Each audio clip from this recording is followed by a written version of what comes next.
नमस्कार शेतकरी बंधूंनो, कृषी व्यवस्थापन या यूट्यूब चॅनलमध्ये आपल्या सगळ्यांचे स्वागत आहे। आज आपण एका नवीन माहितीनुसार मिक्स क्रॉपिंग कशी करायची किंवा त्याचा केलेला फायदा कसा होईल नवीन व्हिडिओ सोबत आपल्याशी कनेक्ट झालेले आहे। तर बघा, इथं आपण आज प्लॉट मध्ये आलेलो आहे। इथं ऊस आणि तुमची फ्लावर कॉलीफ्लावर या दोघांचं एकत्र कॉम्बिनेशन केलेलं आहे मिक्स क्रॉपिंग मध्ये। तर आता ही जी ऊसाची लागवड तुम्ही बघू शकता, ही 4 जूनची लागवड केलेली आहे आणि त्याच्यानंतर तब्बल 4 दिवसांनी 8 जूनला फ्लावरची लागवड केलेली आहे। फ्लावर जो आहे हा ॲडव्हान्टा कंपन्यांची सुपर शिग्रा म्हणून व्हेरायटी आहे।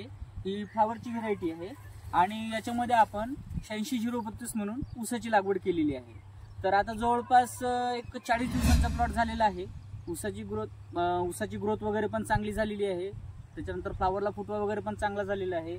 तर तुम्ही काय करू शकता का बा, प्लेन ऊस लावल्यापेक्षा त्याच्यामध्ये जर तुम्ही फ्लावर लागलं तर तुमचं आंतरपीक पण त्याच्यामध्ये निघून येईल, जेणेकरून जो तुमचा ऊसाच्या खतासाठी जो खर्च लागणार आहे हा खर्च तुमचा फ्लावरच्या उत्पादनामध्ये निघून जाईल। तर आता हे झालेलं आहे आपलं लागवडीचं आणि आता आपण बघू शकतो की दोन्ही याच्यामध्ये स्पेसिंग किती राहणार आहे। म्हणजे तुमचं ऊसाच्या याच्यामधलं सरीतलं जे अंतर आहे हे कमीत कमी 3.5 फुटापर्यंत ह्यांनी ठेवलेलं आहे, पण 3.5 फूट ठेवल्यानंतर सुद्धा ही थोडं दाट होत आहे। तर तुम्ही कमीत कमी 4 फुटापर्यंत अंतर ठेवू शकता, जेणेकरून तुम्हाला फ्लावरच्या वाढीसाठी पण सुद्धा चांगला फरक पडेल। आता फ्लावरचं मॅनेजमेंट कसं करायचं याच्यासाठी जर तुम्हाला आणखी माहिती लागत असेल तर तुम्ही यूट्यूब चॅनलला आपल्या फॉलो करा, कमेंट करा, तशी तुम्हाला पुढची माहिती देऊच।